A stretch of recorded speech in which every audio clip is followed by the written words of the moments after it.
I have consent from Scholastic to share Charlotte's Web. This is chapters 10 and 11. Chapter 10, An Explosion. Day after day the spider waited, head down, for an idea to come to her. Hour by hour she sat motionless, deep in thought. Having promised Wilbur that she would save his life, she was determined to keep her promise. Charlotte was naturally patient. She knew from experience that if she waited long enough, a fly would come to her web, and she felt sure that if she thought long enough about Wilbur's problem, an idea would come to her mind. Finally, one morning toward the middle of July, the idea came. "Why, how perfectly simple," she said to herself. "The way to save Wilbur's life is to play a trick on Zuckerman.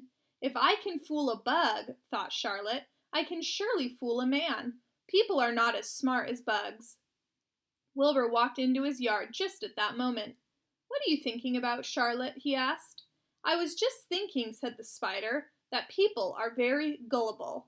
"What does gullible mean?" "Easy to fool," said Charlotte. "That's a mercy," replied Wilbur, and he lay down in the shade of his fence and went fast asleep.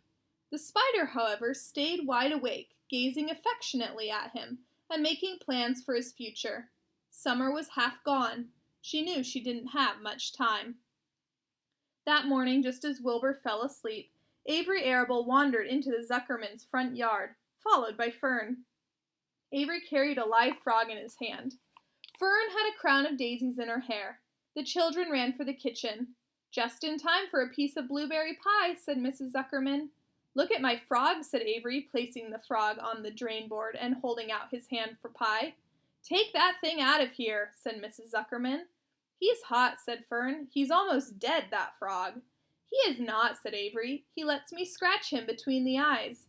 The frog jumped and landed in Mrs. Zuckerman's dishpan full of soapy water. "You're getting your pie on you," said Fern. "Can I look for eggs in the hen house, Aunt Edith?" "Run outdoors, both of you, and don't bother the hens." "It's getting all over everything," shouted Fern. "His pie is all over his front." "Come on, frog," cried Avery. He scooped up his frog. The frog kicked, splashing soapy water onto the blueberry pie. "Another crisis," groaned Fern. "Let's swing in the swing," said Avery. The children ran to the barn. Mr. Zuckerman had the best swing in the county. It was a single long piece of heavy rope tied to the beam over the north doorway. At the bottom end of the rope was a fat knot to sit on. It was arranged so that you could swing without being pushed.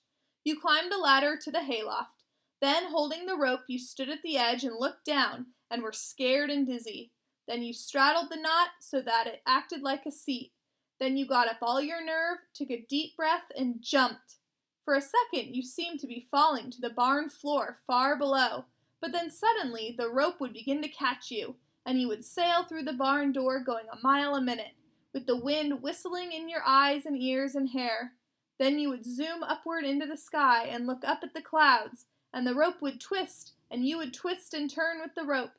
Then you would drop down, down, down out of the sky and come sailing back into the barn, almost into the hayloft, then sail out again, not quite so far this time, and then in again, not quite so high, and then out again, and then in again, then out, then in, and then you jump off and fall down and let somebody else try it. Mothers for miles worried about Zuckerman's swing. They feared some children would fall off, but no child ever did. Children almost always hang on to things tighter than their parents think they will. Avery put the frog in his pocket and climbed to the hayloft. "The last time I swang in this swing, I almost crashed into a barn swallow," he yelled. "Take that frog out," ordered Fern. Avery straddled the rope and jumped. He sailed out through the door, frog and all, and into the sky, frog and all. Then he sailed back into the barn. "Your tongue is purple," screamed Fern. "So is yours," cried Avery, sailing out again with the frog. "I have hay inside my dress. It itches," called Fern. "Scratch it," yelled Avery, as he sailed back. "It's my turn," said Fern. "Jump off." "Fern's got the itch," sang Avery. When he jumped off, he threw the swing up to his sister. She shut her eyes tight and jumped. She felt the dizzy drop, then the supporting lift of the swing. When she opened her eyes, she was looking up into the blue sky and was about to fly back through the door. They took turns for an hour. When the children grew tired of swinging, they went down toward the pasture, and picked wild raspberries and ate them. Their tongues turned from purple to red. Fern bit into a raspberry that had a bad-tasting bug inside it and got discouraged. Avery found an empty candy box and put his frog in it. The frog seemed tired after his morning in the swing. The children walked slowly up toward the barn. They too were tired and hardly had energy enough to walk. "Let's build a tree house," suggested Avery. "I want to live in a tree with my frog." "I'm going to visit Wilbur," Fern announced. They climbed the fence into the lane and walked lazily toward the pig pen. Wilbur heard them coming and got up. Avery noticed the spider web, and coming closer, he saw Charlotte. "Hey, look at that big spider," he said. "It's tremendous." "Leave it alone," commanded Fern. "You've got a frog. Isn't that enough?" "That's a fine spider, and I'm going to capture it," said Avery. He took the cover off the candy box. Then he picked up a stick. "I'm going to knock that old spider into this box," he said. Wilbur's heart almost stopped when he saw what was going on. This might be the end of Charlotte if the boy succeeded in catching her. "You stop it, Avery," cried Fern. Avery put one leg over the fence of the pig pen. He was just about to raise his stick to hit Charlotte when he lost his balance. He swayed and toppled and landed on the edge of Wilbur's trough. The trough tipped up and then came down with a slap. The goose egg was right underneath. There was a dull explosion as the egg broke, and then a horrible smell. Fern screamed. Avery jumped to his feet. The air was filled with the terrible gases and smells from the rotten egg. Templeton, who had been resting in his home, scuttled away into the barn. "Good night," screamed Avery. "Good night! What a stink! Let's get out of here!" Fern was crying. She held her nose and ran toward the house. Avery ran after her, holding his nose. Charlotte felt greatly relieved to see him go. It had been a narrow escape. Later on that morning, the animals came up from the pasture. The sheep, the lambs, the gander, the goose, and the 7 goslings. There were many complaints about the awful smell, and Wilbur had to tell the story over and over again of how the arable boy had tried to capture Charlotte, and how the smell of the broken egg drove him away just in time. "It was that rotten goose egg that saved Charlotte's life," said Wilbur. The goose was proud of her share in the adventure. "I'm delighted that the egg never hatched," she gabbled.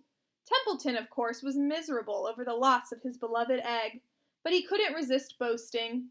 "It pays to save things," he said in his surly voice. "A rat never knows when something is going to come in handy. I never throw anything away." "Well," said one of the lambs, "this whole business is all well and good for Charlotte, but what about the rest of us? The smell is unbearable. Who wants to live in a barn that is perfumed with rotten egg?" "Don't worry, you'll get used to it," said Templeton. He sat up and pulled wisely at his long whiskers, then crept away to pay a visit to the dump. When Lurvy showed up at lunchtime carrying a pail of food for Wilbur, he stopped short a few paces from the pig pen. He sniffed the air and made a face. "What in thunder?" he said, setting the pail down. He picked up the stick that Avery had dropped and pried the trough up. "Rats," he said. "Phew! I might have known a rat would make a nest under this trough. How I hate a rat." And Lurvy dragged Wilbur's trough across the yard and kicked some dirt into the rat's nest, burying the broken egg and all Templeton's other possessions. Then he picked up the pail. Wilbur stood in the trough, drooling with hunger. Lurvy poured. The slops ran creamily down around the pig's eyes and ears. Wilbur grunted. He gulped and sucked and gulped, making swishing and swooshing noises, anxious to get everything at once.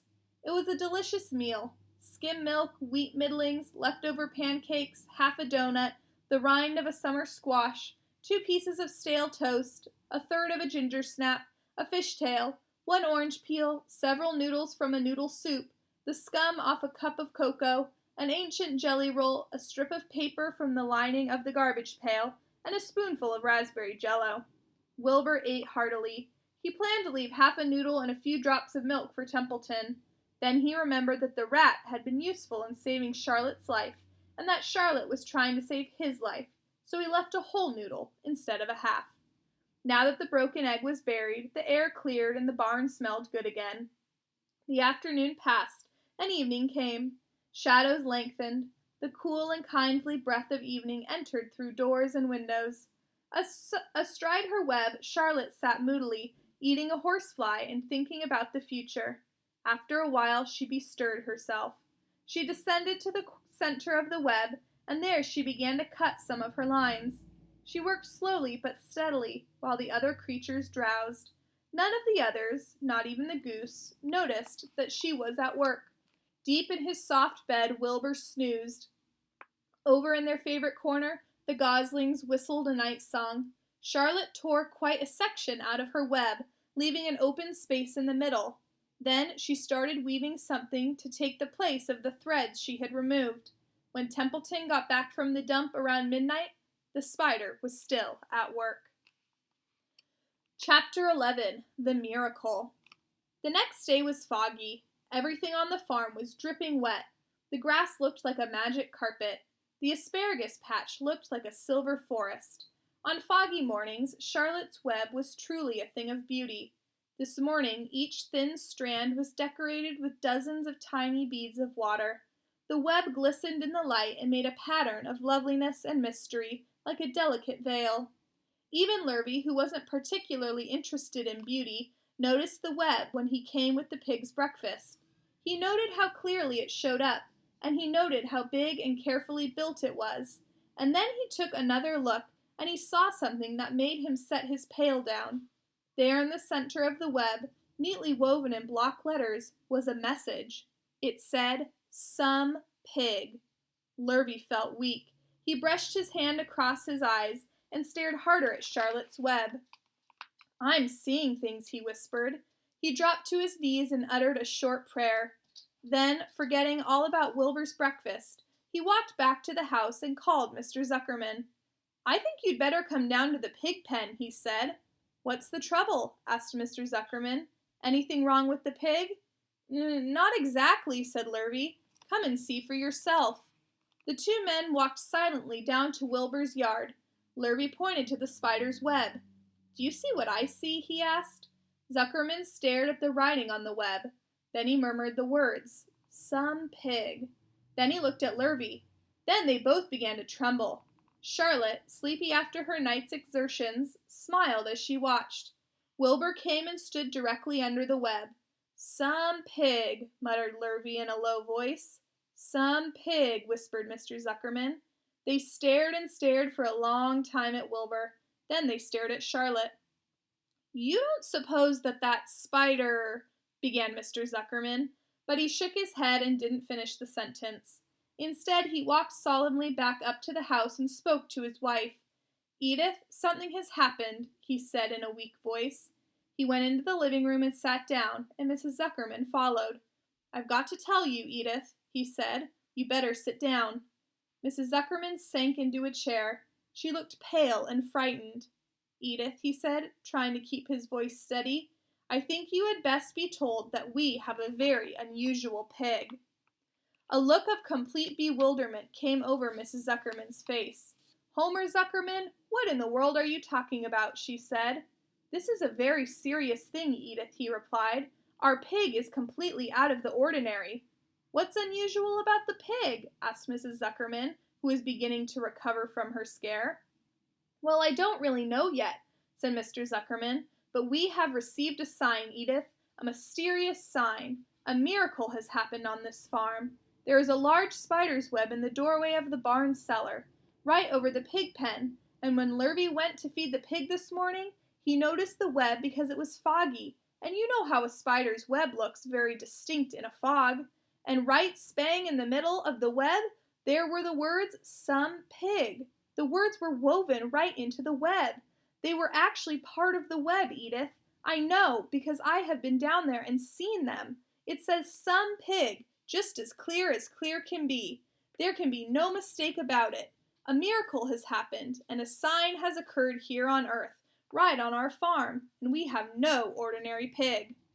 "Well," said Mrs. Zuckerman, "it seems to me you're a little off. It seems to me we have no ordinary spider." "Oh no," said Zuckerman, "it's the pig that's unusual. It says so right there in the middle of the web."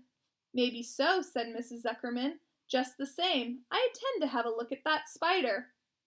"It's just a common gray spider," said Zuckerman.